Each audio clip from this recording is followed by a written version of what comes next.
Peace, everyone. How you doing? Welcome to IsraelDoctrine's Google Hangout. I'm your host, Carl Albert, and you have now entered into the Hangout. The brothers said they need a little time before they make it over, so I'm gonna start the show off anyway. What we have here is a brother from Dimona, Israel. I'm gonna let you hear from him firsthand, who he is, give you his whole name and title and everything else. I like to allow my guests to do that, so it can be more personal, you know. But a brother from Dimona, Israel, he's a Israelite elder. He's an elder over there, a spokesman for the kingdom of YAH, KOY. We're gonna talk about their past and their present, things that's going on. We're going to talk a little bit about their doctrine and their beliefs. We're going to talk a little bit about, you know, things that they seeing from over there in Dimona that's going on over here in America. You know, we're going to talk about how they made it over to Dimona, Israel, from Chicago, so on and so forth, their journey, once again, their past, you know, how they got there and everything. Like I said, he carry a title and everything. I'll let him explain to you what it is. I'm honored to have him on as a guest and talk with him, seeing that we don't get too many Israelite elders coming out and speaking to the community. So, you know, this is a real good exclusive. And I see he has made it to the chat and everything. So, you know, we got the elder with us. How you doing, brother? Oh, we started out. Hey. 1 second, Israel. Okay. Yeah, I started up too. So if you just mute yourself and unmute yourself when y'all get everything worked. I was just introducing it. Didn't want to be too late. Shalom, Brother Carl. You can hear me, Brother Carl? Yes, I can hear you. How you doing, brother? I'm doing super. Shalom, shalom. My shalom ka. Most definitely. I was telling the audience that I like to let, you know, the guests tell them, you know, the name and give your title and everything and give a little brief history about yourself before we get into the interview. So if you, you know, take the time out and introduce yourself to the, you know, the audience, I appreciate that. Certainly. Allow me first to give all honor and praises to the Holy One of Israel, to his anointed Ben-Ami, HaMashiach, to the princes, ministers, crown brothers, sisters, saints, beloved family around the globe. I greet you, Shalom Aleichem. I am Minister Sar Ahmadiel Ben Yehuda. I'm the national spokesperson for the African Hebrew Israelites here in Jerusalem, in Dimona. I am attached to the Ministry of Divine Information here.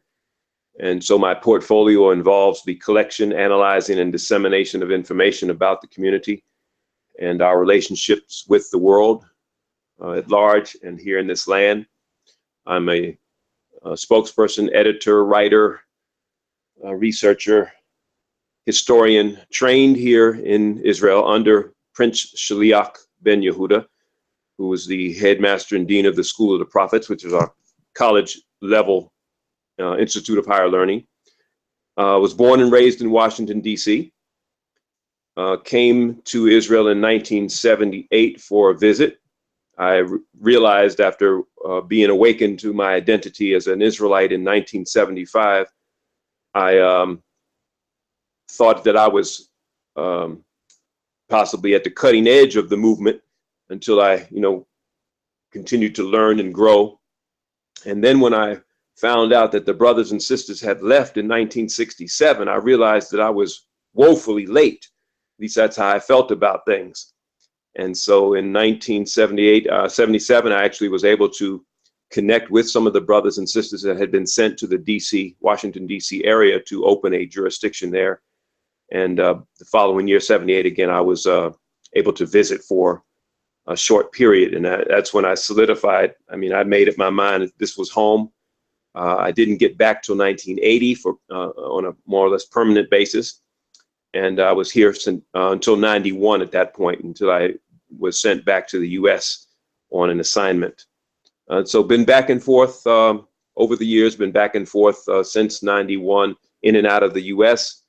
I'm also a liaison to our communities in Southern Eden, South Africa, also the Democratic Republic of Congo, and I've spent considerable time in Ghana. I was part of a team that went into Ghana back in 2005 to 2007.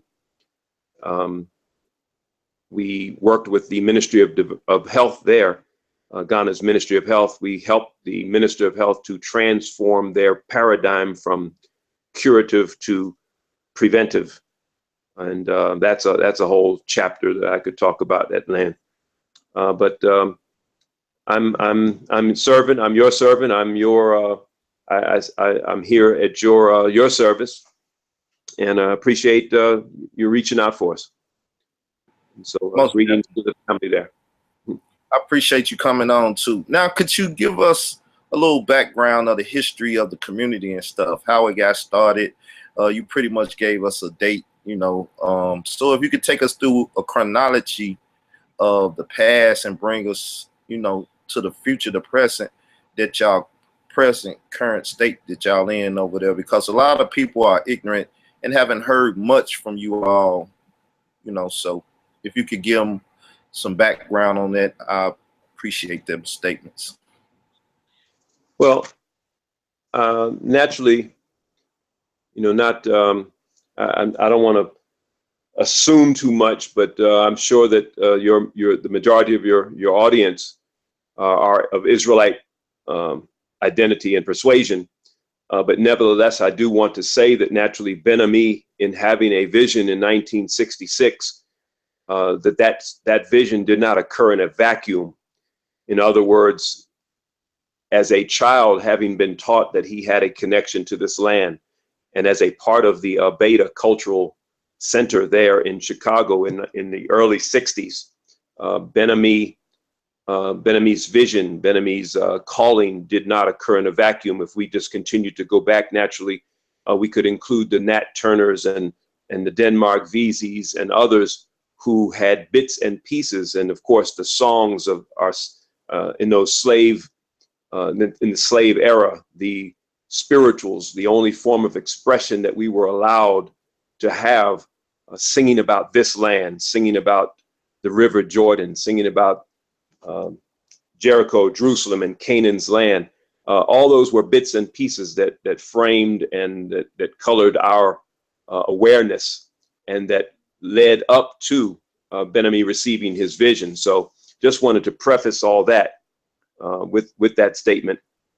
And of course, Ben Ami, being a member of a Beta Cultural Center, he used to ask the elders, when would we, as the Israelites in the captivity, when was it our time to return back to our land here? And invariably, the response was always, it's not time yet. We're waiting for this or that, and the ships of Tarshish, we're waiting for some other kind of movement of YAH in the midst of our people.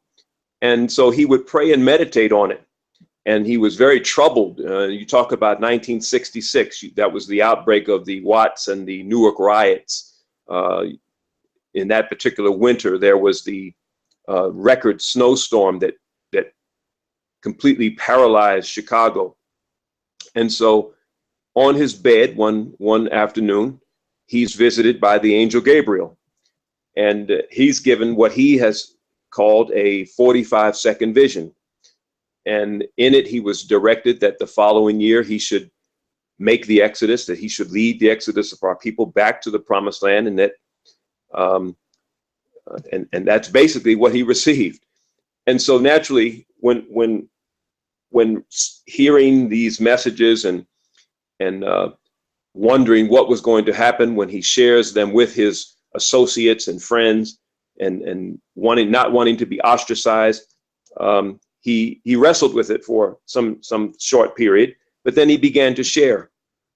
And those around him, those other members, a certain core membership from a Beta, followed him and indeed brought information that assisted in that movement, that they were able to, I think, weigh in and bring their bricks, so to speak, to say, yes, well, we do need to leave, and we're with you. And when we do leave, that the prophecies say that we should return the way that we left. And so we began looking in West Africa for a suitable place for us to return. It was well known. If anything, we always knew we were, we hailed from West Africa. At least that's the way that we arrived in the Western Hemisphere. But when you began looking in West Africa, there was Liberia, and whose constitution required them to assist us, required them to actually provide us with assistance. And indeed, they made good on that when we sent brothers and sisters over to scout it out. They came back with glowing reports. And indeed, when by 1967, when the first group started leaving out of the Chicago area, we were granted some land, access to land, and some small assistance on the part of the state of the country of Liberia at the time.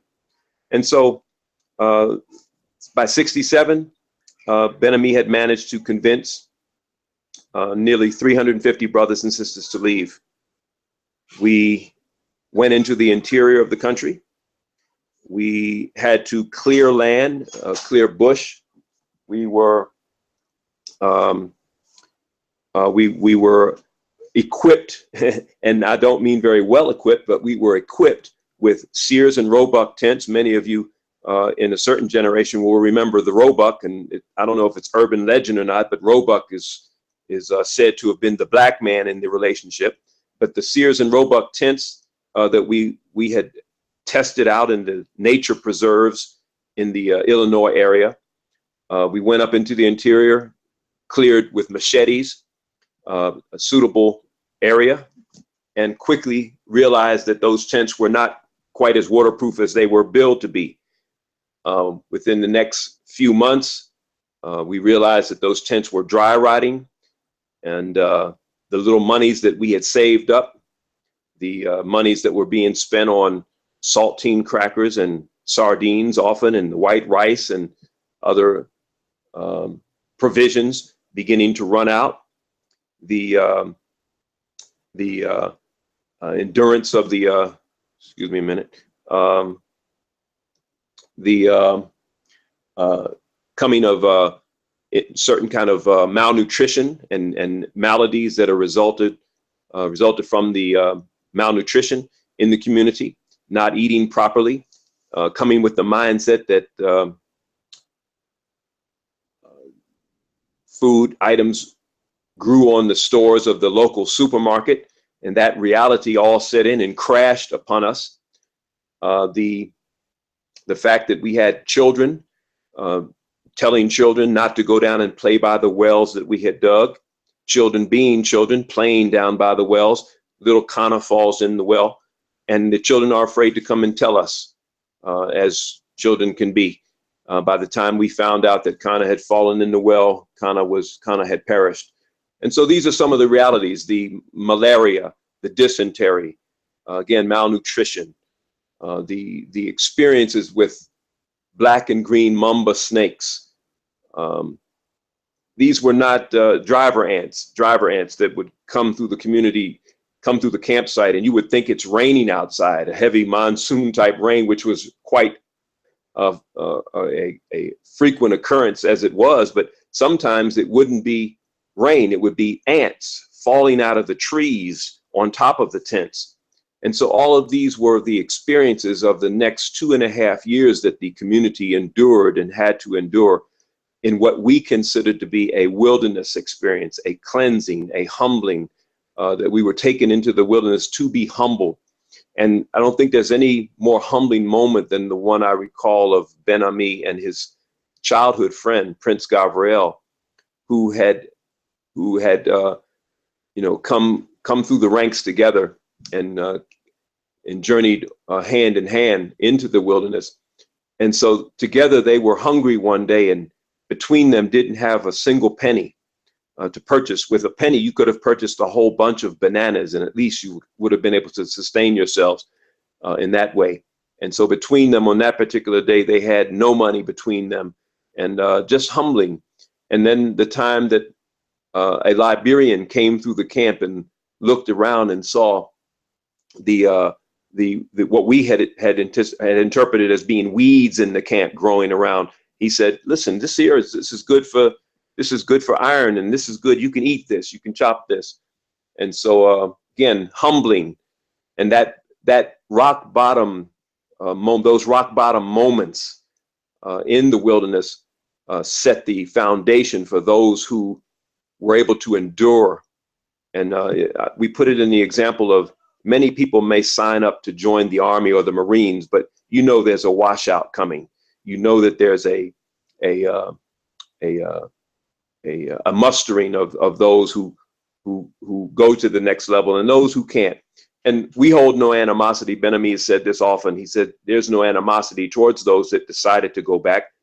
Not everybody is equipped to deal with those kind of issues and whatever. I personally didn't go through that particular experience. My particular feeling is that YAH calls us when we are ready, when he needs us. I don't do snakes very well.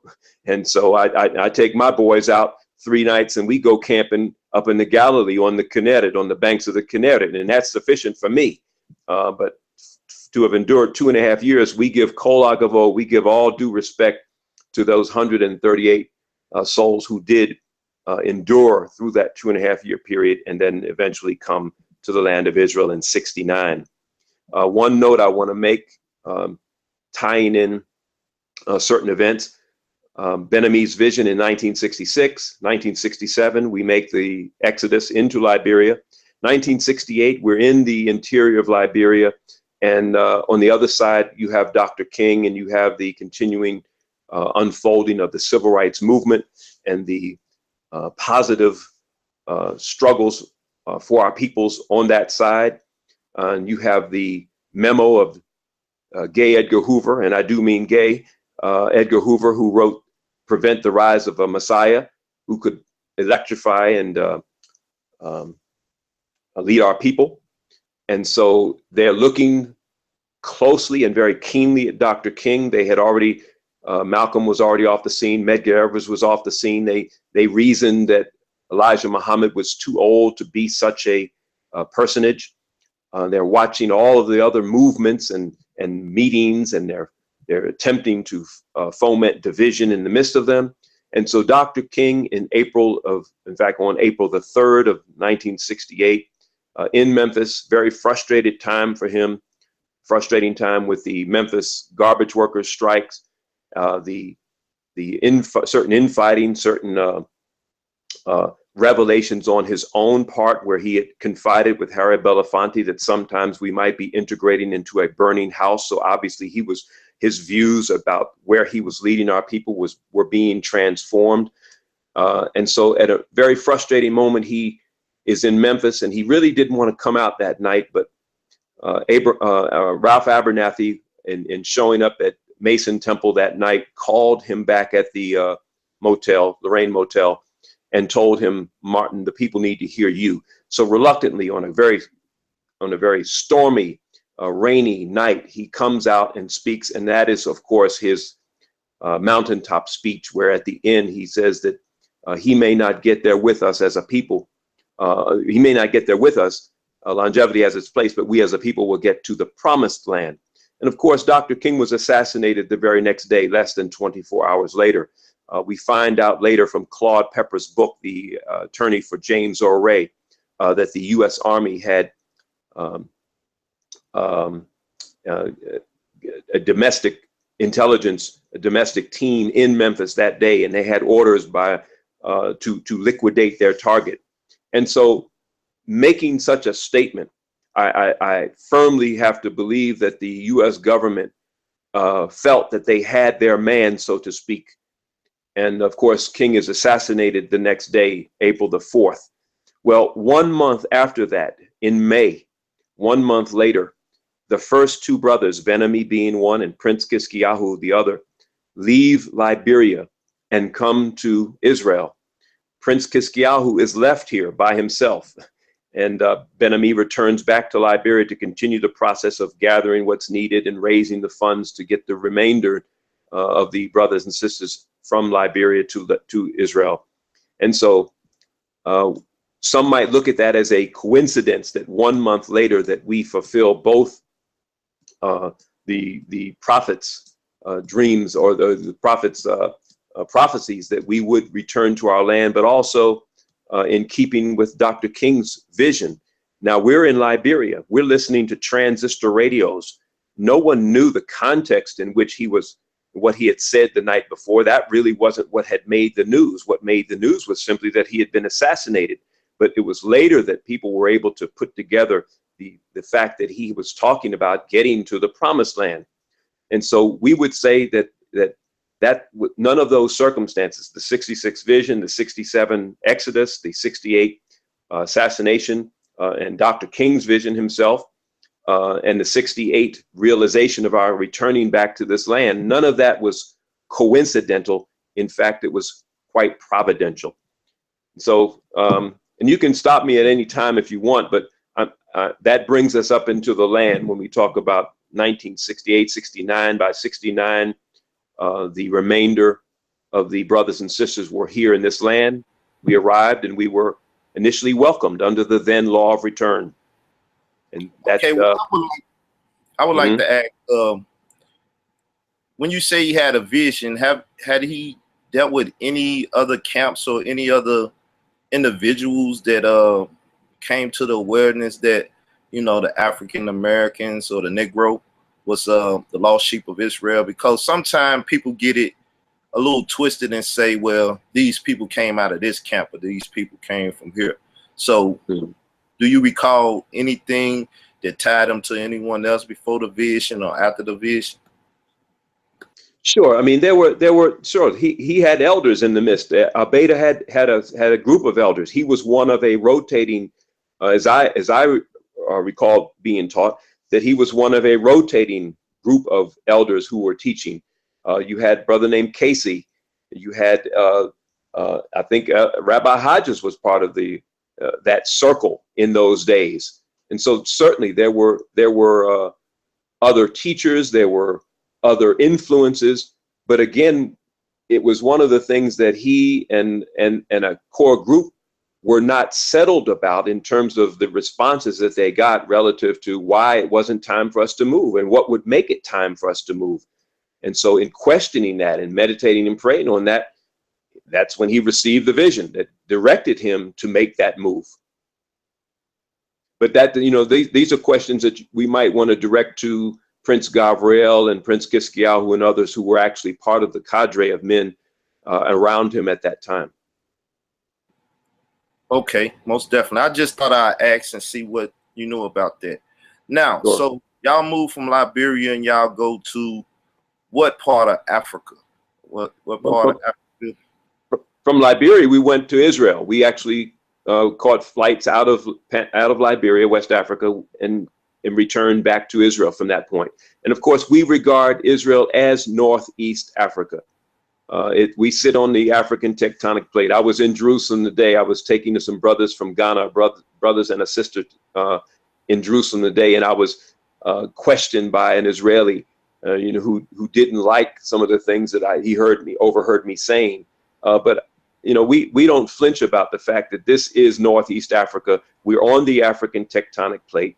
Hebrew is an Afro-Semitic language. You know, Israel may participate in the EuroLeague and basketball and Eurovision song contests and whatever. But one thing is very clear, that this is Northeast Africa, and we don't bite our tongue about it.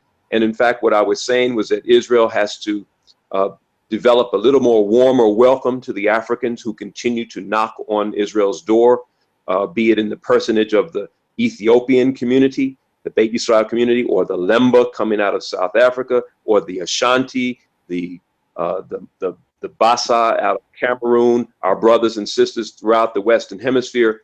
We're going to continue to be knocking on the doors of the state of Israel, and they're going to have to develop a little warmer welcome for us, because we're the ones who are going to bring some sensibility into the government policies here. We're the ones who are going to bring a sense of balance. We're going to be the ones to bring Israel back into the fulfillment of the mandate, prophetic mandate that we have to be a light unto the nations. And we make no bones about that.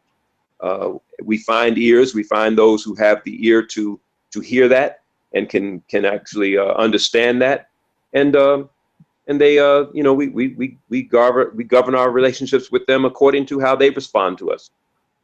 Doesn't mean that everyone is welcoming, of course not. But we have friends and allies who want to see and realize that that we need a change on the planet. We need some radical new. We need a radical new direction, and the direction of our people cannot change until the message changes. Most definitely. I believe that. I think I'm part of that message too. That's why I'm asking any questions. So now, what is your views on the political philosophy of Pan-Africanism and Zionism? And could you give us your viewpoint on the two and how they differ in ways, or how they similar in ways, your knowledge of that? Sure. Allow me to say this. I'm working actually on it started off as a presentation that I was due to give at the 8th Pan-African Congress that was held in Ghana this past, might have been a year and a half, 2 years ago. And there's a tendency among the Pan-Africanist movement and even Afrocentrists generally to deny our the spiritual roots of those movements. I find many of them to be aspiritual in many ways. And certainly when you start talking about Marxist, Leninist thought and what have you, and those types of ideas have kind of overtaken some of the leadership in the Pan-Africanist movement. And we understand why. We understand that they feel greatly let down and disappointed by organized religion. But the reality is, when you go back to the early Pan-African idea, that those men and women that were deeply involved in the authors and the proponents of that, they were very much spiritual brothers and sisters. The church of 120, 150 years ago, the church was a quite different institution than what it is today. So when you talk about a Bishop Henry McNeil Turner of the AME Church, who in 1900 went on record as saying that the African in America must realize there is no future for this country, you know, for the Negro in this country. He said that any man that has the sense of an animal must realize that. And so that echoes for me Isaiah. You know, an ox knows his owner, and an ass his master's crib, but my people do not consider Israel, you know. And so the early Pan-Africanist thinkers were very much aligned with the idea that the Creator had to be front and center, had to be on the cutting edge of our movement, and that it was pointing us out of that captivity. It was never to be that we would find comfort there. And so we're very much aligned with the idea of Pan-Africanism.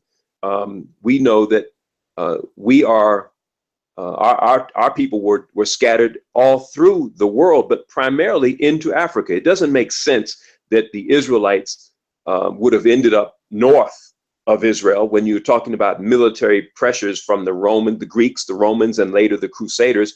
That doesn't make any sense at all, that they would find themselves in Poland and Russia and European areas. Indeed, they would have fled south, and you don't have to be a military strategist or have attended ROTC classes to know that. And so when we begin looking at all throughout Africa, you find the remnants of our people, you find those cultural similarities. And that's you know, that's Pan-Africanism, you know, and so we are at the cutting edge of that. We're very much involved in that. When you talk about Zionism, in my records, my research has shown me that one of the earliest Pan-Africanist thinkers, names, hold on a moment. You got to forgive me. I've been out on the road 12 hours today, bro. We left early this morning and went out to Jerusalem and then to Jericho, and I was taking the group of Ghanaians with me today.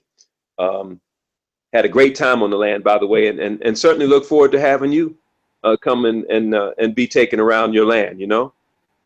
Yeah. But Martin Delaney, I'm sorry, go ahead.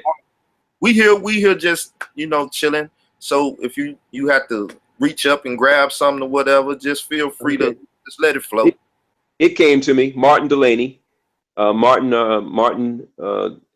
think it was Martin L. Delaney. Martin Delaney was referring to our people in America as Black Zion, if I'm not mistaken, 20 years before Theodore Herzl was born. But of course, if you're writing history books, you know, then you can write it the way you want to write it. And of course, he becomes the father of Zionism. We also have in our possession a photograph of Theodore Herzl on the boat that brought him to Israel for the very first time. And there's a brother sitting there, can't be 5 feet away from him, who's wearing the garments of this region. He looks like a Palestinian, so to speak, an Afro-Palestinian. He's very comfortable sitting there on the deck of the boat. And if you go to the Museum of Jewish History in Tel Aviv, Beit Hatfutzot as it's known, they have the same photograph in an exhibition of theirs, but in their multi-million-dollar exhibition, they didn't have room for the brother. They cropped him out. And so we have the evidence of the things that, you know, bits and pieces of this shattered puzzle, this shattered picture that has to be and is being reassembled, that speaks to our presence here in this land, our ties to this land, the fact that we are Zionists, we are spiritual Zionists. Although I did find out later, after thinking I was defining that even amongst the European Jews, that they do have a category called spiritual Zionism. But my point was simply to say that, and I think it does play into a sense of agreement with many of the different streams of Judaism, that our presence here had to rely on the Creator. It was not going to be with the sanctioning of the League of Nations or the United Nations or any other world body. It had to be by the hand of the Most Holy, by the Holy One of Israel, that our presence would be here, would be maintained here. And that's our position, that as long as we are aligning ourselves with the Creator and His desires and wishes, His interests on this planet, in this land and on this planet, that He then will preserve and protect us. And so we are Zionists in that sense. And we have, you know, I think our presence here speaks for itself, in the sense that, you know, many have said over the years that it wasn't time, and that, I mean, I've heard all kinds of interpretations, but nevertheless, we are here, we are presence, we are we've set a precedent. And we would simply say this has been done and can't be undone, in terms of the laying of the foundation for what is to come for our people. Now, y'all done had some scholars, academic people from amongst the community write books and do things on this. Could you give us a little history of that? Because I think a lot of people over here, even the Kemetic people and Egyptologists and, you know, different people over here fail to realize that it's been academics or books and literature and stuff coming from that community, explaining certain stances and viewpoints from the community view. Certainly. You know, me personally, I've always been from my childhood, I've always been a very cerebral kind of person. You know, I've always been a reader. I didn't get good grades, mind you, but I learned a lot. And it was because of my interests. It was, once you learn how to read, you really can teach yourself anything.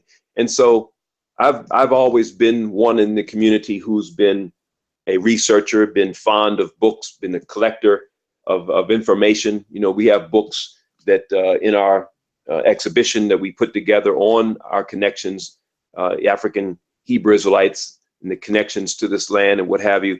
We have books that we pull one line out of a book on page 300 or something out of a book, and make it make sense in terms of the bigger picture, like I said. And so we have a team, we have a group of brothers and sisters who sit on the scholarship, the National Redemptive Scholarship Body.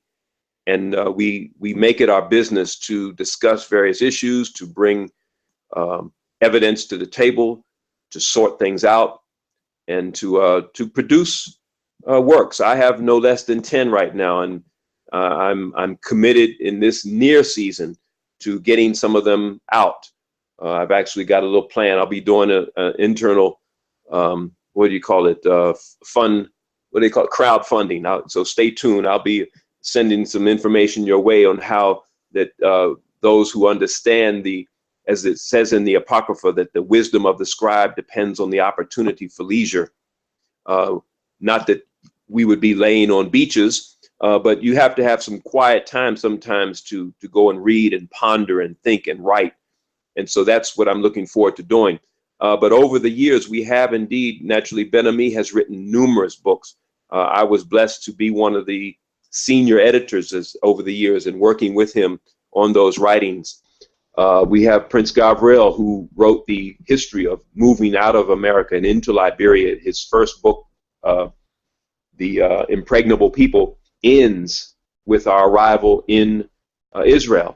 And so he's written part 2. I must say, this is one of the things that's on my table that I have to continue to work with, and that's why I need some time to finish that, his part 2, which I think brings us all the way up to 1980. Myself, I've worked with John Jackson out of University of Pennsylvania, who's a cultural anthropologist and a visual anthropologist. He wrote the book Thin Description about the community, the African Hebrew Israelites. He called it Ethnography and the African Hebrew Israelites of Jerusalem. Of course, we know about James Landing's book. An entire chapter in there about the community and about just, I mean, talk about a great piece in terms of mining, the mining of all of this information and compiling and putting it together for our access. So numerous people have weighed in over the years. I was working very closely with my brother in Atlanta, Asa Hilliard. Unfortunately, Asa had gone to Egypt. He was one of the preeminent Afrocentric scholars. He actually was very involved in the Afrocentric curriculum development and laying out those things, but he was a teacher at Georgia State. And he and I used to be he was a regular customer at Soul Vegetarian in Atlanta, and we had a chance to sit and talk quite frequently. And we had actually planned to do a joint tour for conscious Africans in America, that they would journey with him to Egypt, and we would leave Egypt and come to Israel, and I would handle the portion in Israel. Unfortunately, during one of his last journeys to Egypt, he contracted malaria and actually died there. But he was one of the few, I think, Afrocentric scholars who wasn't afraid of crossing over the Suez Canal. And you know this to be a fact, that many of the when you talk about the consciousness of Afrocentricity, that even the symbolism, the maps, the jewelry that they wear, they stop at the Suez Canal, which is absurd. Even Egypt has reclaimed the Sinai Peninsula, you know, after I think it was 1982, they got that back. And so, but I can only attribute that to a spiritual block, that somehow they feel like we have identified with Israel as being some white people, and that the Bible, of course, is a white man's book. But as I tell people all the time, you're talking about a book that has more than 1,400 references to Egypt and Ethiopia alone, and how could such a book be a white man's book? You know, so and we living in this land, Brother Carl, we living here, we are able to take you and show you the people that live in this land that look like you, that they'll never show you on CNN or BBC or National Geographic. And don't get me started about National Geographic. They're some of the most conniving and cutthroat heathens on the planet relative to maintaining the conspiracy to prevent us from linking back up with our culture here in this land. We got them hands down. We'll be sharing some information about that soon. But nevertheless, we know that the great crime that was committed in this land, this transformation of a culture and land from black to white, and the attempts to cover that up. We are like CSI agents. We're spiritual CSI agents, and we can come into the scene, the crime scene, and we find the DNA evidence that proves our links back to this land. We find the hair over in the corner. And when I mean by in the corner, I'm talking about different villages in the land where you have very, very strong African presences or presence. You have in Jericho, maybe 20% of the people live in Jericho look like us. When you talk about Prison Gate Street in the old city of Jerusalem, when you talk about the Wailing Wall, the Western Wall Plaza that is very, very nicely cleared out, literally cleared out in 1967 after the 6-day war, less than 2 days after Israel liberated the old city. A whole section of the community there was bulldozed, razed, and I have a photograph that shows that this in 1922 was labeled the Moors Quarter. And you and I know that the Moors were the African people that lived in this land, and so we are able to, we've got so much information that we want to continue to make available to get it out. But of course, the revolution will not be televised, and in many cases, the revolution won't be published until we get a little greater company of those. We've said the great was the company that published the word, and so we're putting together teams by which we can begin to get more and more of this information. So we good. All right. Well, I don't know what that was, but obviously it was an interruption. So do you advocate, or when you get a chance to show people that the Israelites or the Hebrews, or however one would like to say it, that their spiritual system is quote unquote an African-based spiritual system, seeing that you use the term African, Hebrew, Israelite, and I understand how they all go together.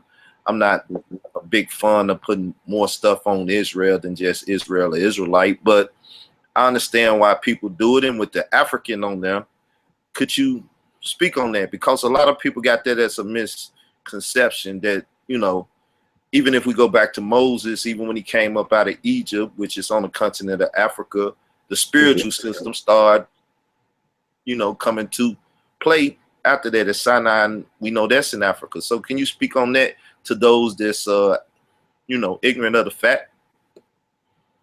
Sure. We really only use the African to distinguish from the other side of the family, okay? And the reality, again, we are in Africa, that it is an African culture. Those who are clear about the dynamics of what it means that when Joseph being sold into captivity by his brethren and then later coming into Egypt and not recognizing their brother sitting in a place of high authority, the implications are very clear that Egypt was indeed an African culture, and that if Egypt was an African culture and civilization, then the ancient Israelites also were of the same appearance. That is why they have to draw the line somewhere around Nubia, somewhere between current Sudan and Egypt, to say that that's where Black Africa begins, and something different in the case of the ancient Egyptians begins as well. And so we have to challenge that. We have to challenge that. We understand that the ignorance of our people, the deep-seated teachings, the deep-seated psychological associations with white images growing up, and what that meant, and the tendency to reject that. I mean, I was one of those who had processed that the Bible was a white man's book and didn't want to hear anything like that. But when I started getting into it, and you start doing your own homework and research, and if you can come with an open mind, you realize that, wait a minute, this had to have been an African culture. And so, all I can say, Brother Carl, is that there was always the spiritual element that was present in my life, that when I look back, that it was a hand that led me here to the left or to the right when I could have easily gone over cliffs at those times in my life. And so without that spirituality as an anchor, so to speak, I wouldn't be speaking with you at this current moment.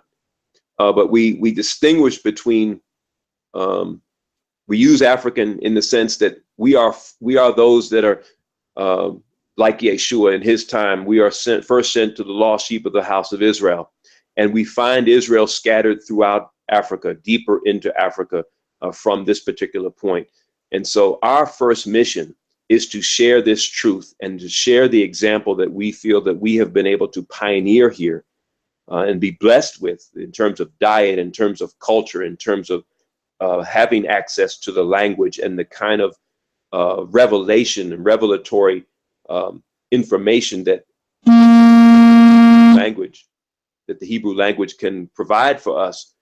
We feel that we have to share that with our brothers and sisters throughout the continent. So I've been a delegate to the Lemba conferences in Southern Africa, in South Africa. I've been a member of the International Society for the Study of African Judaism. We had a conference in Pietermaritzburg, South Africa. And so we'll mix it up with the scholars in those fields, but we also are out to get to the average person, the average brothers and sisters, as long as they are able to identify. Okay, people, it seems we having a problem with the connection, seeing that it, making that boob sound.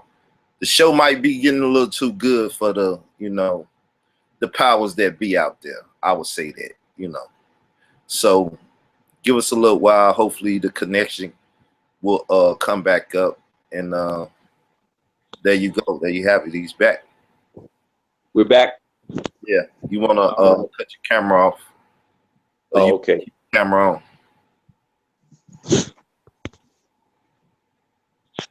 There you go. Super. I was about to say that, I spent quite a bit of time in West Africa, between Ghana, Togo, Benin. And when you go in the midst of the brothers and sisters there, when you're in the midst of the Ashanti and the Fanti tribes, and you find out that they circumcise their boys on the 8th day, that they separate their women on their menstrual cycles and after childbirth, when they say, I'm coming, and they say Meba, and we say Aniba. When they say welcome, they say Akwaba, and we say Barukaba. Boy is Benyin, and boy is Bain in the Hebrew. Yafa for beautiful in the Hebrew, and Yefeh in the Fanti and the Tree languages. And so these are not some small similarities. These are quite important cultural linkages and contiguous kind of connections that make sense relative to the dispersion of our people. And so when you have the school of thought that wants to say that the Africans sold us into captivity, and therefore that's an adversarial relationship, we beg to differ, and we beg to distinguish between those who were involved in the slave trade. It's a known fact that Africans did indeed sell other Africans into captivity, those that were in West Africa. But when you match up the migration patterns and the relative arrivals of the migrating Hebrews from this area into West Africa, it's very clear that we were those newcomers that when whites arrived on the shores of Africa, that they needed black backs, and so if you've got a relatively recent newcomers into your area, and they're using up your resources, and they're trying to marry your daughters, etc., we understand why. Let's go sell them. We would have been considered somewhat of a nuisance. But remember now, we cannot forget the fact that we were driven out of this land, and we had a sword after us. It said, I will have a sword after you. And so our being able to, as refugees, you have two options. You go across a river, you go across a divide, and you seek help. And after a while, you wear your welcome out, and you're obliged to do one of two things. You can either go back where you came from, or you continue on your journey. And so going back into Israel at that time was not an option for us. And so by the time we wandered across North Africa, down the Nile Valley, down both banks of the Red Sea, down into West Africa. By the time we arrived in those shores, we hadn't been there very long before, again, that date with destiny, those slave ships, as Deuteronomy 28 and 68 had referred to, they were awaiting us. And so we bear no animosity towards the brothers and sisters who may have participated in the slave trade. And we hear often the statement that, well, Africans were already practicing slavery. Well, yes and no. If a son raped a daughter, then yes, he would have to go and work that off for X number of years. But if our brothers and sisters in West Africa had known the extreme degradation that awaited us in the Western Hemisphere, I really don't think that they would have participated in that. And even if they did, we have to keep in mind that this was all part of a prophetic rod of chastisement. And so we're not mad at anyone. I had an experience here, Brother Carl. I was on Mount Tabor, where Barak and Deborah, took on Sisera and the Canaanites there. And when where Yeshua in the I don't know if you're messianic or refer to even the so-called New Testament, but nevertheless, it is the mountain that Yeshua is said to have taken a certain private group of his disciples up on the mountain. And so I'm up there with a brother, and he's a pastor, AME pastor. This was about a year ago. And we're up there enjoying the view and just communing with one another, had a little snack. And so here come two Europeans, and pale as they could be.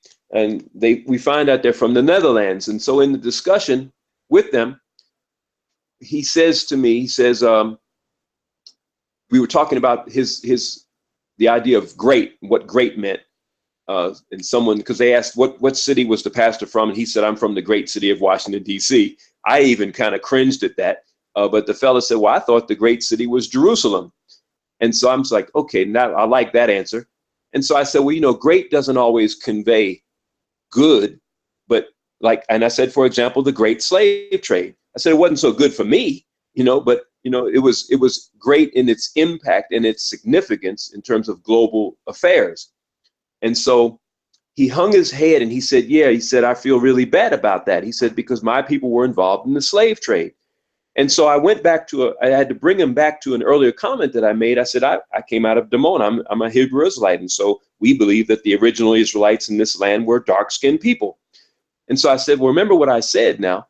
I said, but Moses warned our people that we would be carried away into captivity by ships. And so I was trying to make him feel a little bit better. And he's out of his own mouth, Carl, he says, yes, but YAH, and he said YAH. He said, yes, but YAH said we went too far.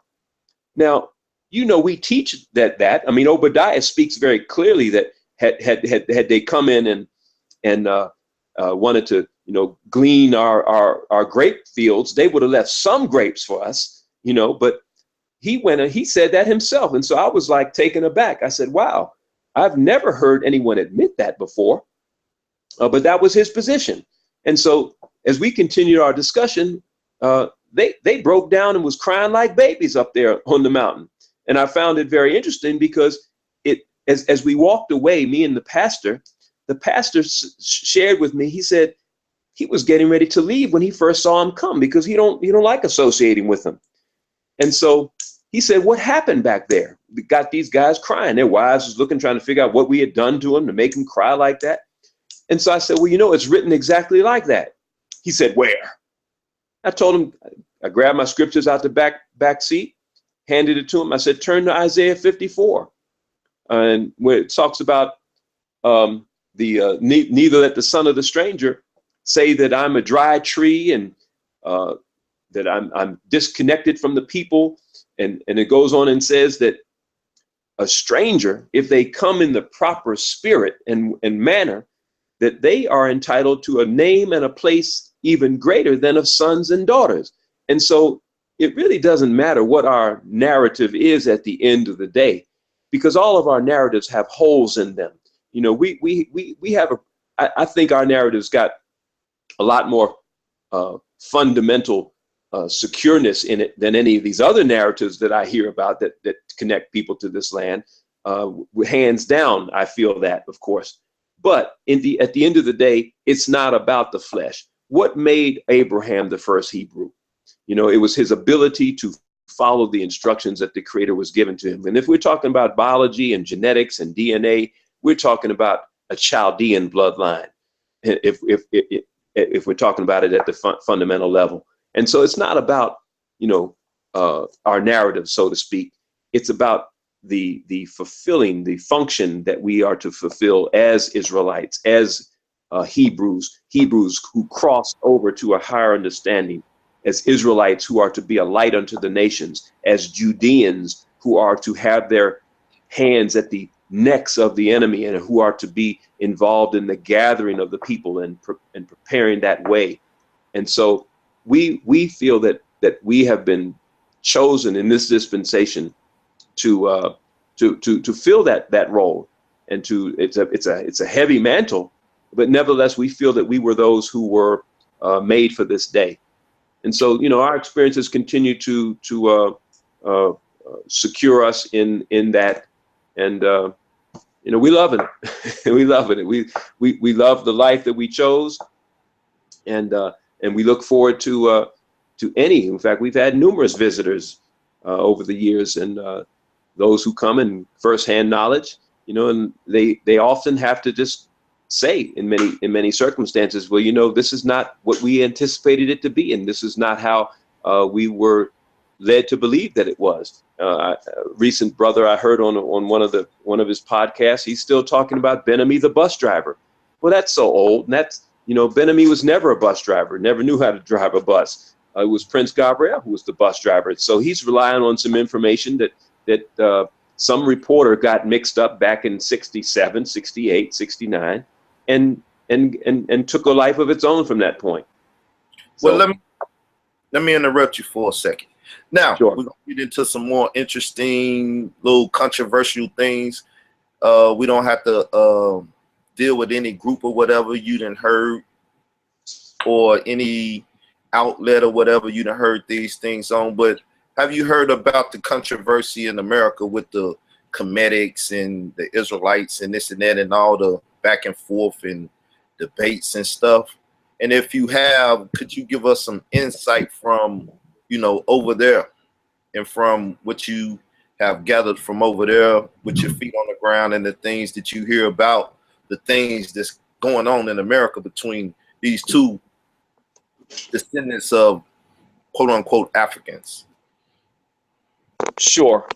You know, and I won't go into it very long. For us, it's not an issue. I think one of the big things, and I encountered this myself when I was in DC, and I had heard James Smalls, Professor James Smalls. I heard him speak, and at the end of it, I questioned him. Did he know about the community in Israel? He said that he did, and in fact, he spoke very positively and glowingly of what it was that we had accomplished, and he. Again, he and Asa Ahmadiel are really the only two that I know that really had that kind of a position of at least a general supportiveness. Although I think he's may have made some other statements. In fact, I know he's made some other statements. I've seen them on YouTube and what have you. To the contrary, but nevertheless, I had a relationship with Dr. Smalls that I felt was warm and genuine, and I think it was on that Pan-African level that we were able to interact. But as far as you know, I ended up going to the sponsor of that particular lecture, and I asked about whether or not she was interested in having a spokesperson from the Hebrew Israelites to come and give a similar lecture. And she looked at me and she said, "Oh no," said, "y'all don't go back far enough." And so the issue seemed to be one that was stuck on chronologies. And we're not about to debate or question the fact that there are civilizations that precede ancient Israel. That's a known fact. The issue is not which came first. The reality is that ancient Kemet was a great civilization. We can't deny that. However, what was it that caused Kemet to fall? And when you begin to look at the influences, when you begin to look at the internal I mean, I think it's outright that you got to say it. It was some immoralities. It was a fall from values. It was a fall from the principles that made it great at one point. I mean, just like it's written, it says that righteousness exalts a nation. And so in that principle, you know, it's clear that Egypt made some mistakes. Kemet made some mistakes. And so it's not about what came first. It's not about that there are precursors and forerunners of codified conduct, such as the 42 negative confessions versus the 10 commandments and what have you, or all the other commandments for that matter. Any civilization would have codified conduct. And so I don't find any that warrant us debating and arguing about. I would say, yes, fine, let's move on.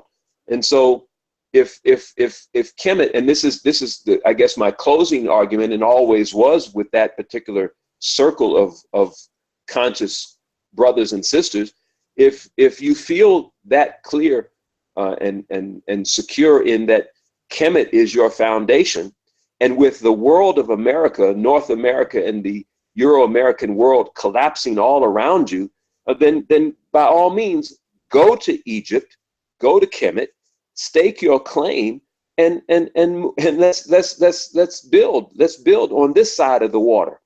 And so, but don't denigrate us for having made a move. That's, I mean, we're all in the same land. We look right into Egypt at this particular point. We're neighbors, and so that's our position relative to that, Brother Carl. Okay, so I would like to ask you like one final question on this hangout. I would like to, if possible, do like a 30-minute things with a couple people that would like to have, you know, a conversation with you, or we could do it here. I just need your permission. I told them, you know, I can only let other people on the panel in if you give, you know, that olive branch out. Mm-hmm. So some good brothers. I think you know them already, but you know, still I need permission from the guests, you know. Who we talking about? A brother by the name of Knowledge Born Allah. He do the Knowledge Radio. And right. The other brother is Brother Ben. I can't think of the rest of it. The Brother Ben. I think you know him. Okay, sure. No problem. I know of Brother Knowledge, and I know Brother Ben Kyle personally. No problem. So I'm gonna send them a link. I could do it here. Ain't no use of starting nothing else. But my question will be for us, the community. I know it's a very political, hot topic going on over there now with the sister that had the tragedy passing, and yeah. I know it's people over here in America trying to involve themselves in it, and other people that may not be from the community. So if you could speak and on that and speak to the people that's trying to get involved in family business, I would say, or community business, then sure. You know, I would like to give you the flow to do that, because I think, you know, with a political hot topic like that, and you know, political relationships and stuff, that people should deal more with the community and allow y'all to do that. But I don't know your stance on it. That's just mine, and I'll pass the mic now. Sure. Appreciate it. Indeed, it was a great tragedy that impacted the family and the community here. And as family, we do extend beyond the borders of this land, of course, and we recognize that, and we appreciate the concern of the larger Israelite family. But the reality is that when you come to this land, just as if you move from, I don't know what city you're in, by the way, Brother Carl, but when you move from one portion of the city to another neighborhood, the perspective changes, the elevations change, the views change, and the interests change in many ways at sometimes. And so it's kind of, we feel it rather presumptuous that anyone who's in the captivity, who's still on that side of the water, to think that they could come up with some better solutions or better ways to resolve the current issue surrounding the unfortunate death of our sister. And we simply asked that any protest and what have you be put on hold for the time being. We have a strategy that we've mapped out, and we're working through our plan and our strategy at this point. We're giving the opportunity for justice to come forth. We're not getting ready to lay down or accept anything that doesn't make sense. And in fact, we've made that very clear. We have raised the money. We've actually secured a lawyer. We've secured forensic witnesses and experts to pick apart the findings of the IDF in the circumstances surrounding her death. But we also wanted to make it clear that we're talking about a family here that's been very, very, very, very devastated by the whole event, and not wanting to to feel that it becomes an issue to be co-opted, so to speak, relative to being part of the whole rights and expectations of Israelites to come to this land. I mean, they're related in some way, but that's not what I think our foremost concern needs to be at the particular time. And so we just simply ask that allow us to work through it on this side, and don't think that you might know a better way, and you're armchair quarterbacking from 4,000 miles away. And so that was simply our position on that.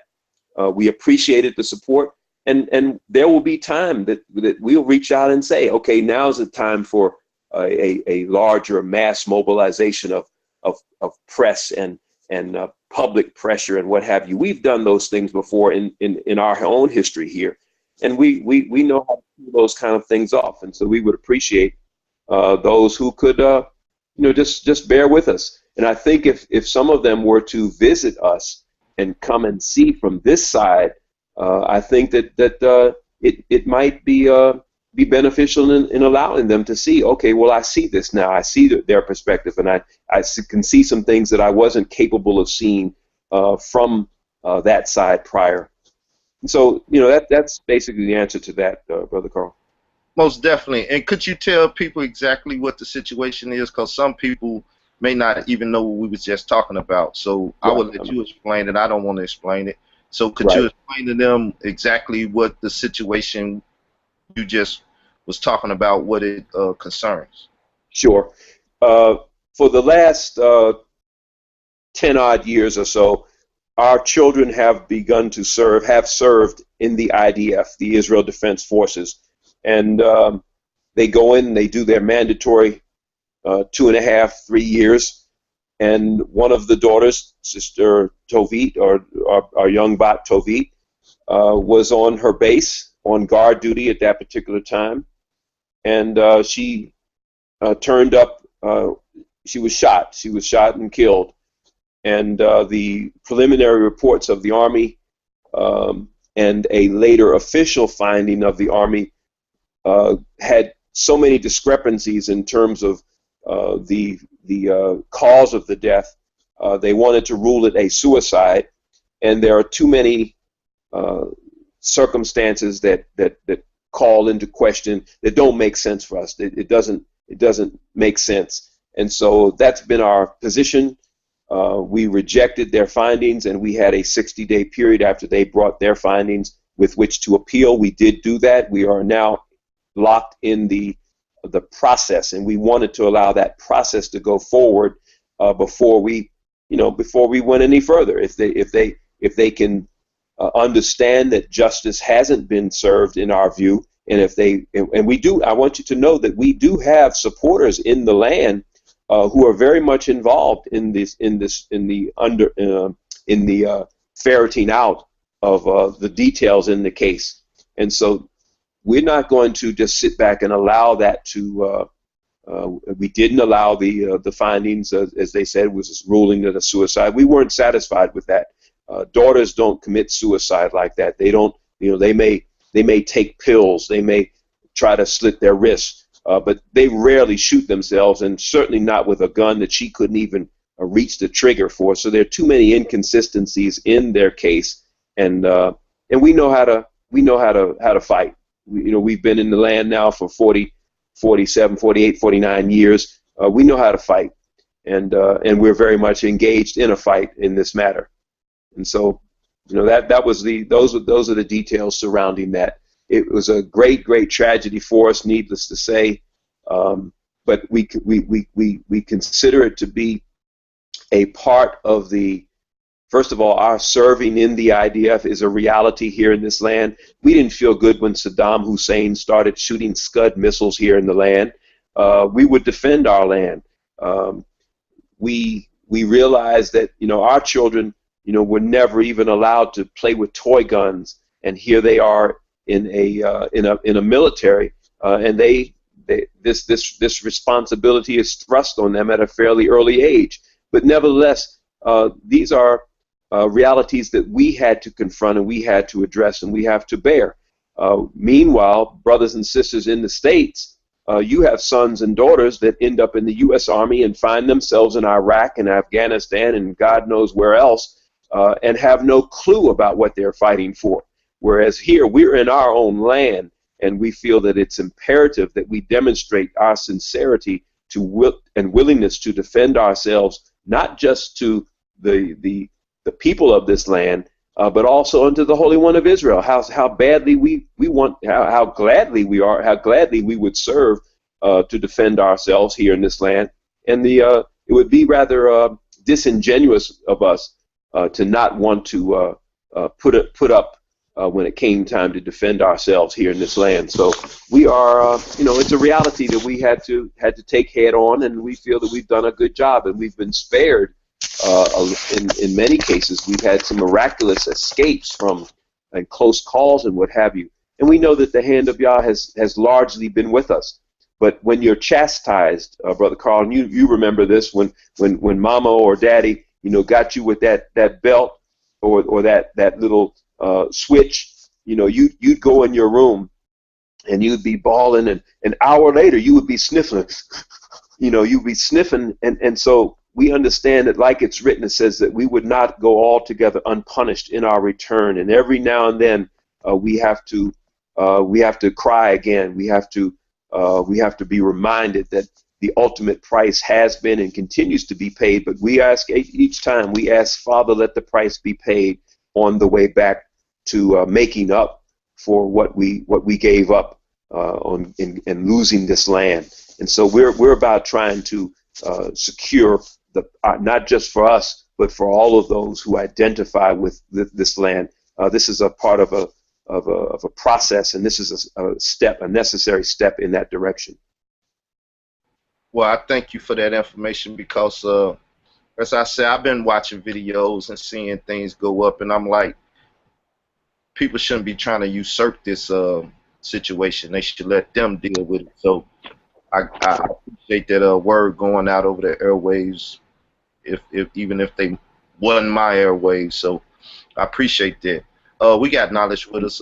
Ben should be around sometime or another. But peace to the brother Knowledge. How you doing?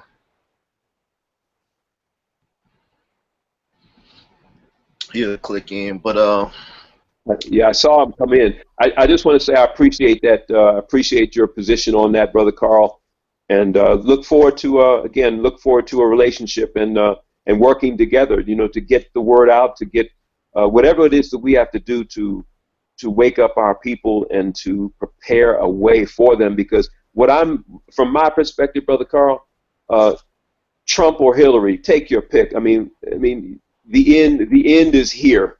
In fact, it's already after the end, and so I don't know what we're waiting for, but I've continuously cried out and said, come out of her, my people, and the only way you can do it, sometimes you just got to set a date and just step on out there. Yeah, step out on faith, as they say. That's the old saying.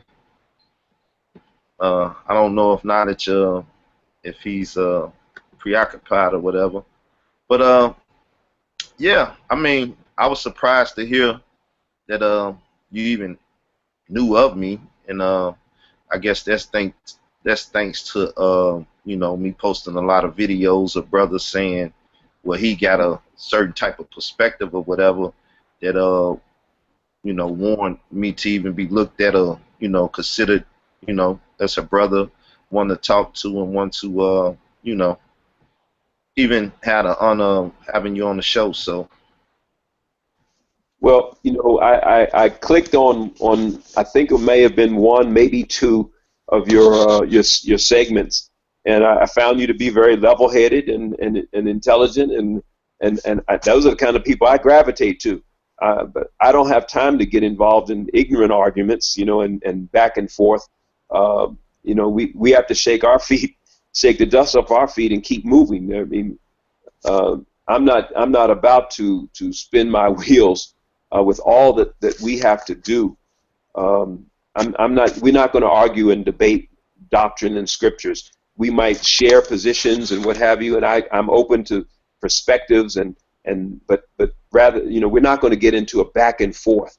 And so I didn't feel that was the spirit in which you carried yourself and your program. And so when our brother Kananya said, you know, the opportunity presented itself, I jumped at it. I said, absolutely, sure, no problem. okay. Yeah, I mean, I think one of the problems, as you said, come out earlier, is that we don't run any government around here, or we don't have a quote-unquote nation. And y'all have, you know, a community that wants all that. So when you're dealing with agriculture and, you know, sewage and food and, you know, all the different things it takes to survive and run your land, then no, you don't have time to, you know, play the Jeopardy games that sometimes come across the social media. Well, you know, Ben-Ami long time ago was teaching a class, and he called it the burdens of freedom and the burdens of slavery.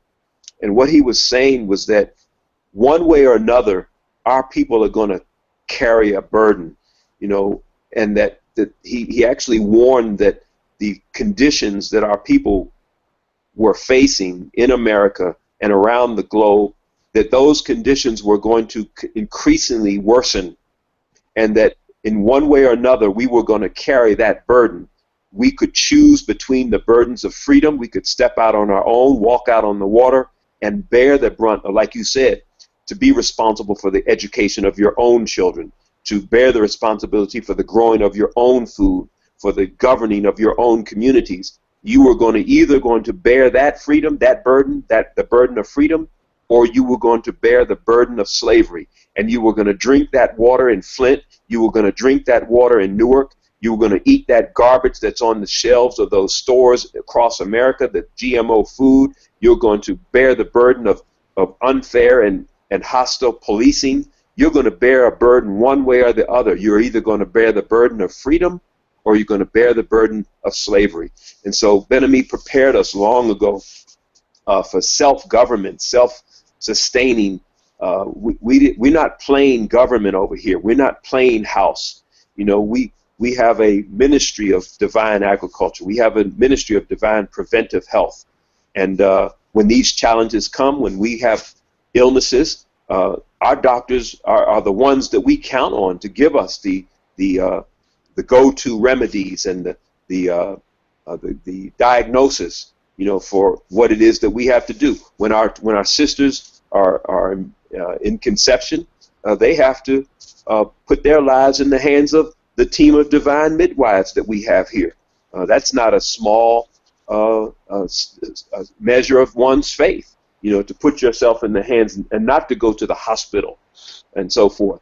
And so, you know, what we've been able to do is actually to lay the groundwork for a government. It is a government. We are a government. The kingdom of YAH is a government of men and women who are governed by the principles and values of the Holy One of Israel.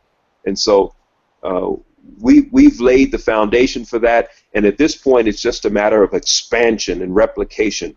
If the foundation's done, and if you have a working model, you know, the sociologist Robert Merton long ago said, he said, if you have 1,000 failures in the laboratory of the social scientists, if you've got 1,000 failures of all these programs and throwing money at different things and what have you, and they all fail, but if you found one working model, he said, Find out what made that work. Throw all the rest of it out. And so give us our mark. Give us our mark in terms of what we've been able to accomplish. And we're very proud of it. And we feel like, you know, it's an open opportunity. It's an open campus to come and to look and learn and say, okay, what made you successful in health? What made you successful in the teaching of your children, or dedication as we prefer to call it? And so then take the principles and then apply. Find out where can you apply them back in your own communities. And so when these Ghanaians and these Togolese and these South Africans and Zimbabweans that visit us annually, when they go back to their lands, when they go back to their towns and villages and families and ministries, they are bringing what we've been able to pioneer, and they're looking at how they can then apply them in their reality when they get back where they're going. And it's the fulfillment of Isaiah, the 2nd chapter, that we shall go up to the house of the God of Jacob, and he shall teach us of his ways, and we will then walk in his paths. And so that's the next step, is the application. And so we're glad to be part of that process, Brother Carl. Okay. We got Brother Ben in with us. Welcome to the chat, bro. Knowledge, when you get a chance to mute, I don't know what's going on. Please. Yeah, I've been here. I just didn't want to disturb the alchemy that you brothers had going on, so respectfully I had to mute myself. Alchemy, all right. Ben, how you doing? Can you hear us? I can hear now. It was a little bit jumbled a second ago.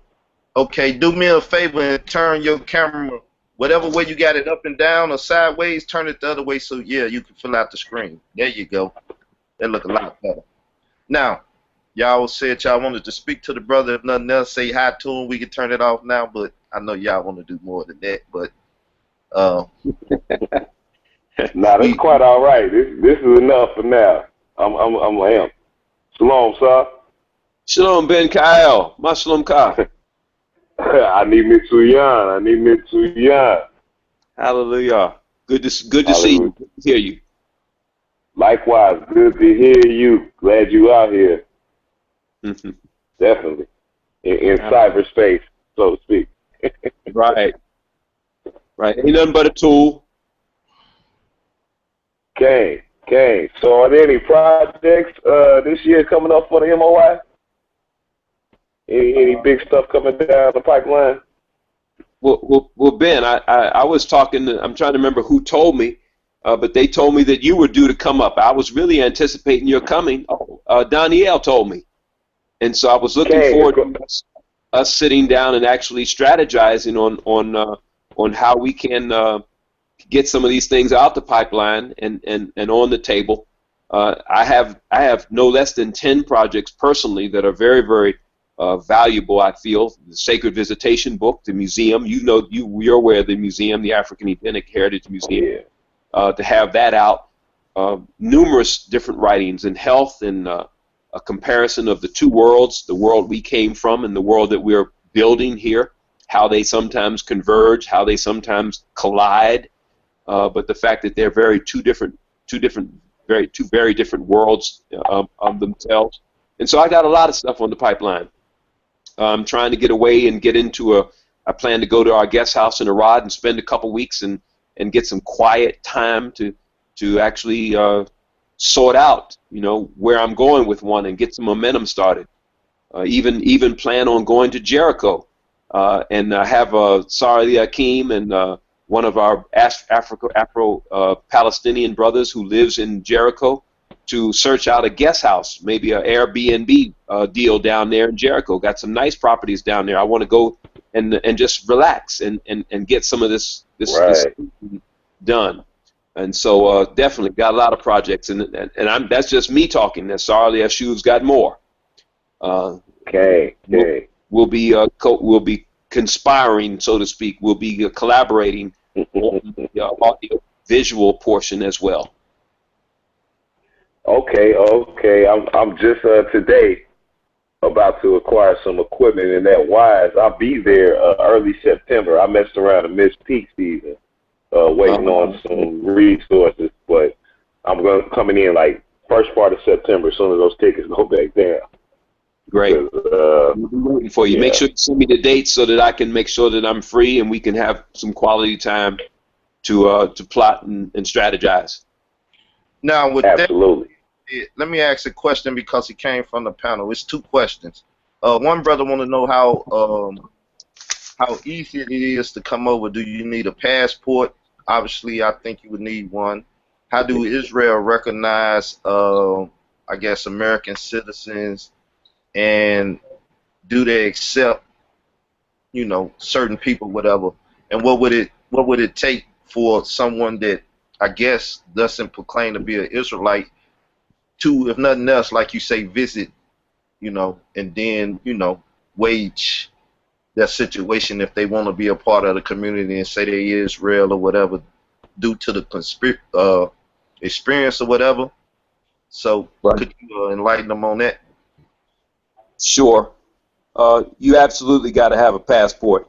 And anybody in 2016 that don't have a passport is not clear on the times that we're living in.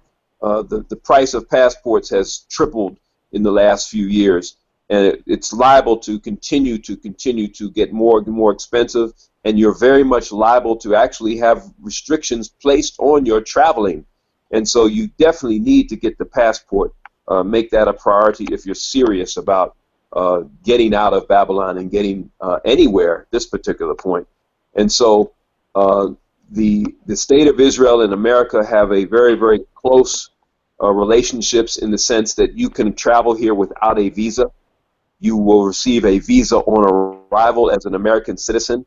You will get pretty much an automatic 3-month visa. And so we have visitors all the time from all around the world, and it's a small thing for them or us to say, yeah, we have visitors coming from the U.S. and they're going to be our guests for the next 3 months. We are an urban kibbutz. We have training programs that will allow for different exchange programs to take place. We have a youth conference later in the year. In fact, in the next couple of weeks, we have a youth conference going on where we have youth coming from Texas and Atlanta area and Florida and other parts of the globe, in Ghana and South Africa, etc. And they'll come for a month at least and immerse themselves in what we're doing here. The reality is that if you come in on the 3-month visa, you do have to extend. You have to apply with the Ministry of Interior to get an extension. They may or may not grant it. I don't know the circumstances in which some have been refused extensions, but it just would behoove you to keep in mind that you know, who are the guardians of the gate at this particular time, and so there's criteria that they look for, and it's not to say that any deals have been made or anyone sold out or anything of that nature. Quite the contrary. We're permanent residents in this land, and many of us now have citizenship in this land. And we feel that in the coming days that the right and the legitimacy of the connection of many of the other brothers and sisters throughout the world is coming to the fore, and they're going to have to deal with that and open the doors a little wider to accommodate those who are again knocking at the Africans who are knocking on Israel's door. And they're going to have to get over the fear, Brother Carl, Brother Ben, Brother Knowledge. They're going to have to get over the fear. We understand the fear that they have. The fear is based in the reality and the historical record of how they have treated us. And the fear is rooted in the idea that when we do come to our rightful place, that when we do ascend to our position at the head of the nations, as we are prophetically to be, that when we come to that point, that they fear that we will treat them as they treated us.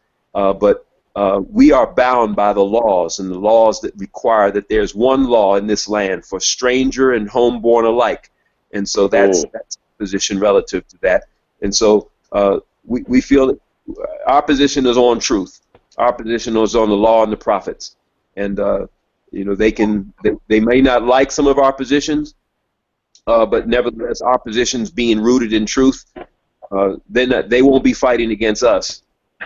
They're going to be fighting against a far superior power if they try to buck the requirements and the criteria that the Holy One of Israel has laid out for living in peace in this land.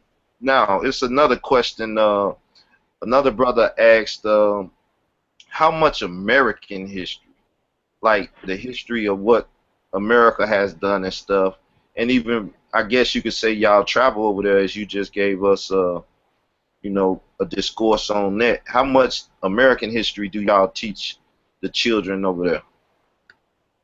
I'm sitting in my Ministry of Information library at the current moment, and we're stocked with volumes and volumes of different writings on the civil rights movement, on the history of the slavery era, etc. We're well versed, and the children learn that. We teach that, obviously, and we always get refresher courses, and we're always watching the news so that you're clear that we know what's going on. We know what happens in Ferguson. We know what happens in the different neighborhoods. We just watched what took place in Orlando, and how many of those were Hispanic brothers and sisters that seem to have been targeted. And so we're real clear on the history, and we don't let our children forget, you know, where we came from. We are mindful of that. It's painful to forget, and we are commanded not to forget, and that's why we have Passover, and we recall, you know, the legacy of what we endured. You know, we don't have a perspective in our generation. You and I don't have a perspective per se for what took place in ancient Egypt, but we sure have a perspective for what took place in America in that 400-year captivity, and we never allow them to forget. We're mindful of the Nat Turners who was trying to get to Jerusalem. I just somehow believe that he didn't connect it up all the way, that the Jerusalem, which was the town in Virginia at the time, now since changed to the city of Cortland. I just somehow feel like he felt that had he gotten to Jerusalem, that everything was going to be all right, that he would be back home, and he would have that kind of power and strength that went with being back in your home space. We don't forget those things. We don't forget the Henry McNeil Turners or the Marcus Garveys. No, we're very, very plugged in to our history, and will not forget that, and won't allow this next generation to forget it either. And we tell them all those things, and sometimes, unfortunately, you know how it is with children, got to experience it themselves. It'd be much easier. You know, Prince Shaliak used to always tell us, he said, experience is not always the best teacher, you know, but sometimes you have to go through that in order to really learn the lesson properly. And so they go and they visit America, and 99 out of 100 times when they go visit, they come back quickly. Yeah.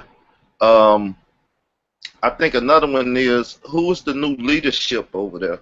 I guess people they don't know who the leadership is or how the leadership works. I muted you also, Ben, so when you get an opportunity, just unmute yourself.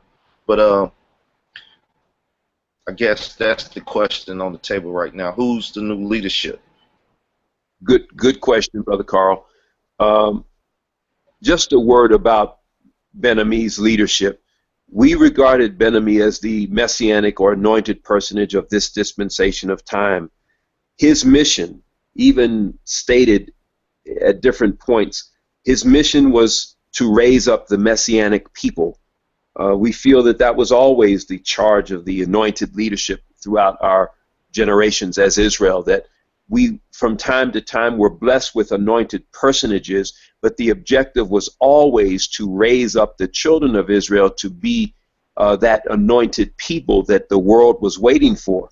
And so Ben-Ami was never one who, he didn't feel that his mission was to lay out some program of succession. And we don't feel that he should have appointed a successor. He never did, but he did establish a throne, a government structure here. We have our Holy Council that he was the chairperson of. He was the chairman. We affectionately called him the chairman. He laid out the Holy Council, a body of elders, elder brothers, who the princes, who set the policy for the kingdom, for the community, who are the highest order at which decisions are made.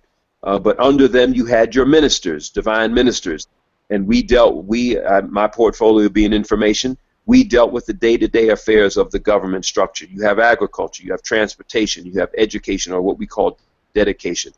You have distribution that deals with the welfare of the brothers and sisters, the fact that the need for food, clothing, and shelter, to ensure that those needs are met and that they are met equitably across the spectrum of the kingdom's population.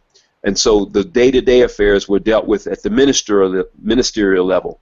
And then under us you have the crowned brothers and crowned sisters, and they are the sergeants. They are the master sergeants in the platoons who have the pulse of the rest of the members of the community, and who can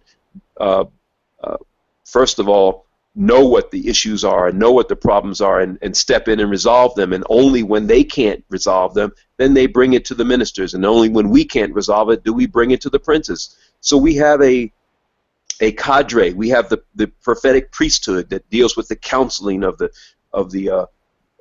those that are seeking to get married, and the performing of the marriages and the circumcision. And so we're well equipped and established to run this kingdom, to run this government structure, to solve problems and to move forward. And so we're very comfortable with in the absence of the physical presence of the one that we called our Father, affectionately our Father, our Holy Father, Ben Ami.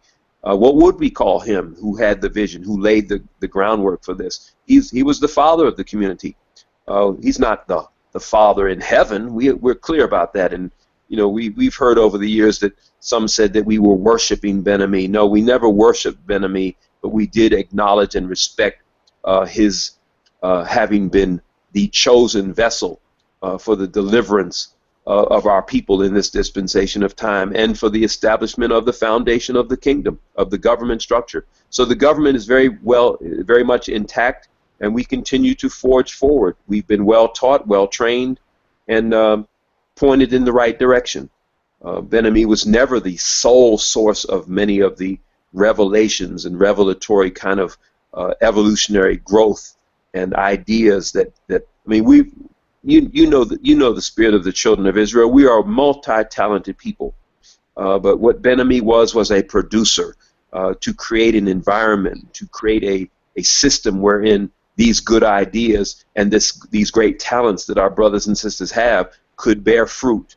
And so that's what this environment is. That's what we call this community a sanctuary, wherein the principles of God reign supreme, and where when you have those interests at the fore of what you're doing, Yah will smile upon it, and we continue to move forward based on that vision. We're happy, we're pleased, we're proud to have been a part of the fact that Ben Ami gave us 5 decades of unwavering servitude.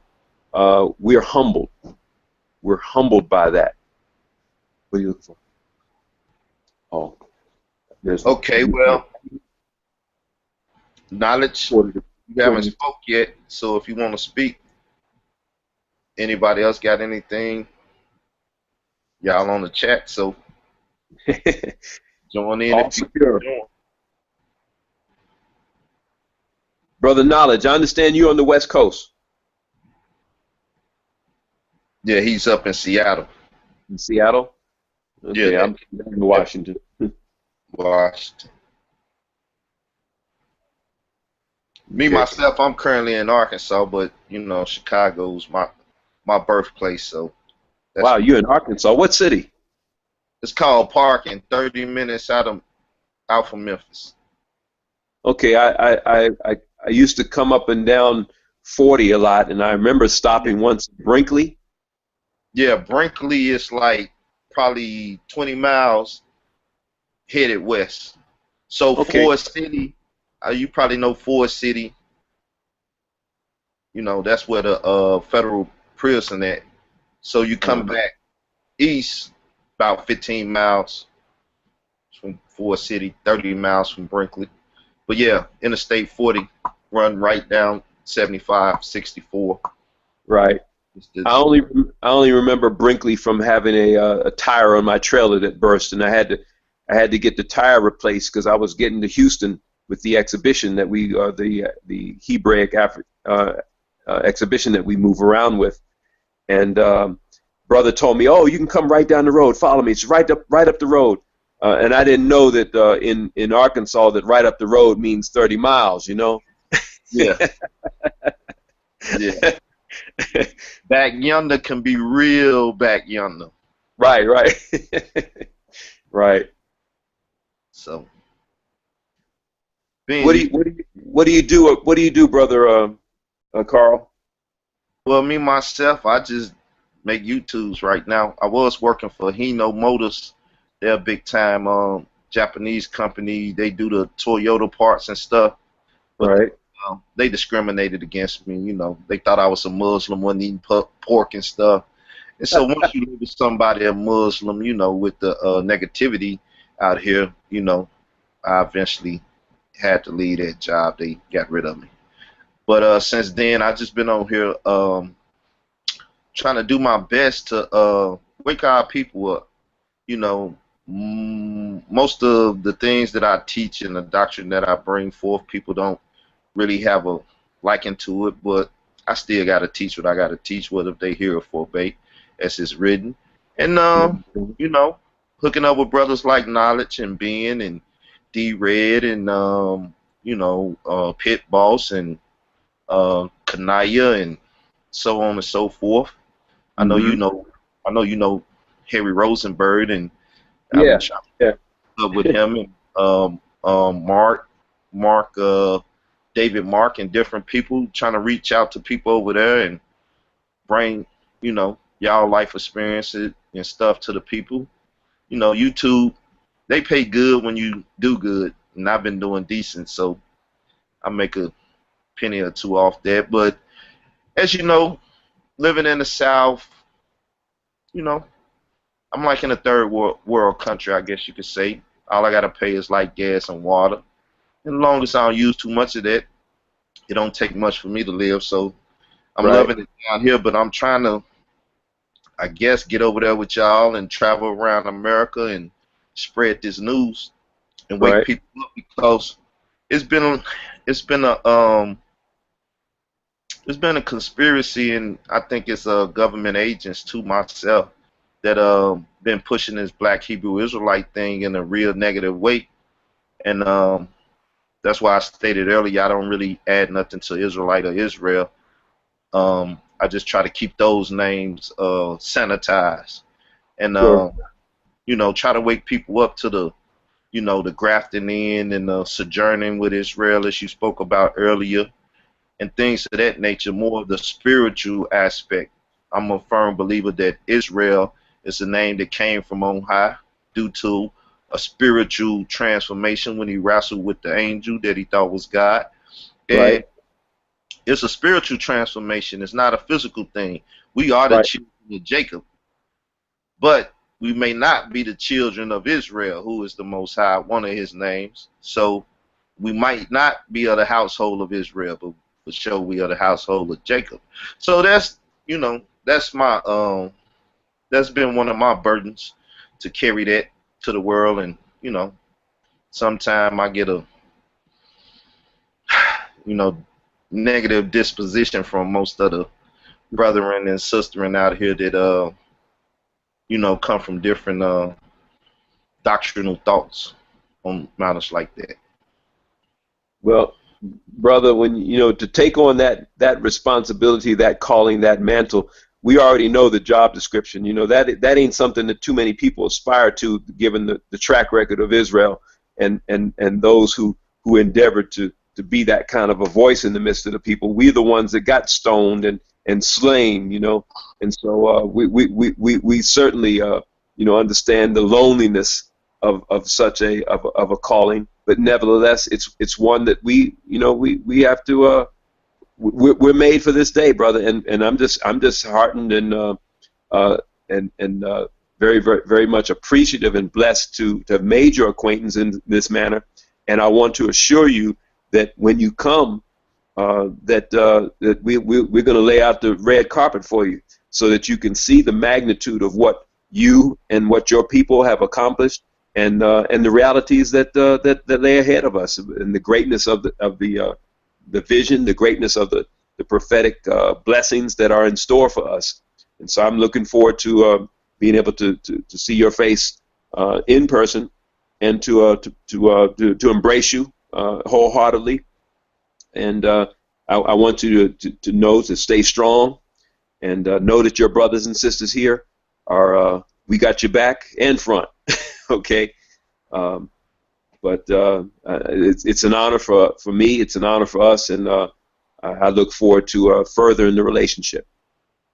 Most definitely, most definitely. I'm trying to see if these other guys want to talk. I guess they camera shy. You got to unmute your mic. Oh, that's right. Kanan, you got to go to work. And I'm on his phone. We on his phone, you know. Okay, that's what I'm saying. Y'all want to get something in. Ben, you got to unmute yourself. You got to figure out how to work that phone. He's given a 10-minute warning over here on this side. All right. Knowledge. Yeah, I just wanted to ask one question. I'm pretty sure if you familiar with the brother Maury Kanaya, you know we had the Voice of Zion on HalleluYAH Radio, and it was a very, very impactful, proper presentation of the interconnectedness between the land and here in the States. So in honor of that hidden history that's kind of been shielded from our material view, I wanted to ask if you would do us the honor of coming on HalleluYAH Radio to kind of speak in the same manner in which you spoke about Ben Ami, to familiarize our listening audience in sort of a dedication type of format. I'd be most happy, Brother Knowledge, to oblige you on that.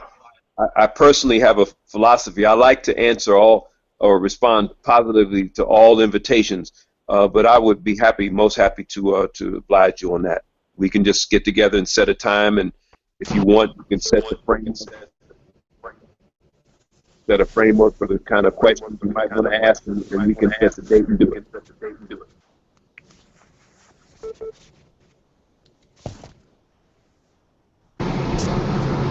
Okay, most definitely, and I thank you for your time and a very, very fruitful and masterful presentation. Thank you.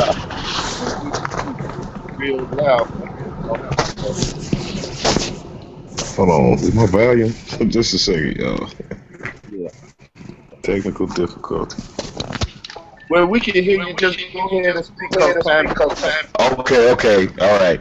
This is what I wanted to ask, kind of in light of, our concept of the power to define, and just the function of the Ministry of Information. I'm going to quote by you real quick from Edward Bernays, the guy that's basically the father of the public relations machinery. Right. From Propaganda, his 1982 book. The conscious and intelligent manipulation of the organized habits and opinions of the masses is an important element in democratic society. Those who manipulate this unseen mechanism of society constitute an invisible government, which is the true ruling power of our country. We are governed, our minds are molded, our tastes, forms, our ideas suggested largely by men we have never heard of. This is the logical result of the way in which our democratic society is organized. Vast numbers of human beings must cooperate in this manner if they are to live together as a smoothly functioning society. So the question is, in light of the power to define, can we take this process and reverse it? Can we use the same things that they've used, propaganda? Can truth be assigned as propaganda, basically? Can truth be what? Can truth be assigned or utilized as propaganda? Would that be propaganda? Well, you know, in Hebrew, my title is Sar Ahmadiel. Hasbara, actually one of the 5 definitions, is propaganda. Wow. They moved it. Did someone mute their mic? We okay now? We clear? Okay. That echo. All right, well, I would say that's a great show, people. I know y'all brothers got an opportunity to talk to each other on the back lines and stuff. It's a real bad echo. Yeah, that's Ben. Tell Ben to mute his mic so Sar can say his last piece. All right. Yeah, hold on, let me. All right, well, I'm going to say the mic is the honored guest, and when he finish out and say peace, then he speak for everybody on the panel. I'm sorry, what did you say, Brother Carl? I said, well, I'm going to give you the mic. You're going to close us out, and when you say peace, you speak for the whole panel. Okay. No, on continuing that last thought, indeed, without question, propaganda got a bad name. Propaganda is simply information, and we are charged to put that word out. We do have the power to define. Ben-Ami taught us very well, and when we talk about spiritual warfare, we know that an adversary has seized the high ground, and in any warfare, you attempt to seize the high ground. You want to have the advantage. You know, if you got a mountaintop, you can run out of bullets and you can run out of bows and arrows and what have you. But if you got that high ground, you can roll boulders down on an adversary. So it's a very, very important point. And so all high ground is also where what you need for your communications. You set up your communications, your transmission towers, your radar systems, and what have you. They're on the high places. And so in a spiritual warfare, what are the high places that we have to commandeer? Ezekiel said, aha, even the ancient high places are ours in possession. And so the definitions, the very definitions of what is a good life, what is heaven, what is hell, what is, I mean, we can go on and on with the kind of things that have been seized by our adversary, religion versus righteousness, etc. And so the war is clear. The battle lines are very, very clearly drawn, and we have to engage on that level. We can no longer shy away from putting the idea of God and spirituality on the back burner. We can no longer be afraid of offending someone. There are times when, you know, in the effort to save your brother and sister, and you warn them, hey, your toes are in, don't want to step on their toes, but they're in the way. And so we understand that if our problems are spiritual, and certainly if you want to argue that our problems are political and economic and educational, with all of the degrees that our people have and all the money we have and with all of the resources we have around the globe that are supposedly ours, why are we still suffering? If you want to argue that case, that's fine. I'm not going to argue that with you, but we perceive that our major problem as a people is that of our relationship with the Creator, and that's a spiritual problem. And so in taking back that power and in plugging back into the source of that strength, we had to engage. We had to engage, and we had to talk about these issues that we used to say, well, we don't want to offend nobody, and we're all serving the same God. No, we are not. And until we begin to face that head up and discuss these things in honesty, in truth, and be willing to accept the new directions that you might have to embark upon when the answers come, we're not going to ever get out of the mess that we're in. And so, you know, we as men, you know, we come, let us reason together. It's that kind of time. It's that kind of thing. That kind of a time in the world. It's that kind of time in the African, those in America. If we don't make some radical changes right now, brothers and sisters, it's over. It's over. And we have to take that kind of firm stand right now and draw the line somewhere. Other than that, you know, I'm not getting ready to have my children worrying about what bathroom they can go in, whether the male or the female bath. We're not getting ready to go there. That's not an issue that we're looking forward to having. And certainly, you know, so I can go on. That's another whole can of worms that I probably just opened up. But nevertheless, again, finally, we appreciate you on that side, and we look forward to seeing you on this side or somewhere in between, somewhere maybe in Kenya or Ghana or South Africa rather.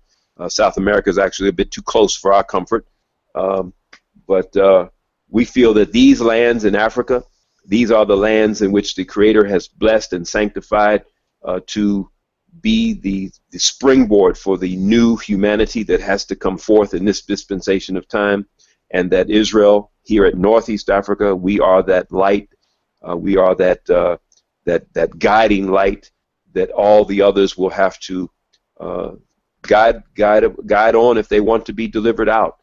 And so with that, as you said, I'll say peace out. Thanks for the opportunity and look forward to the next time, brethren. Peace.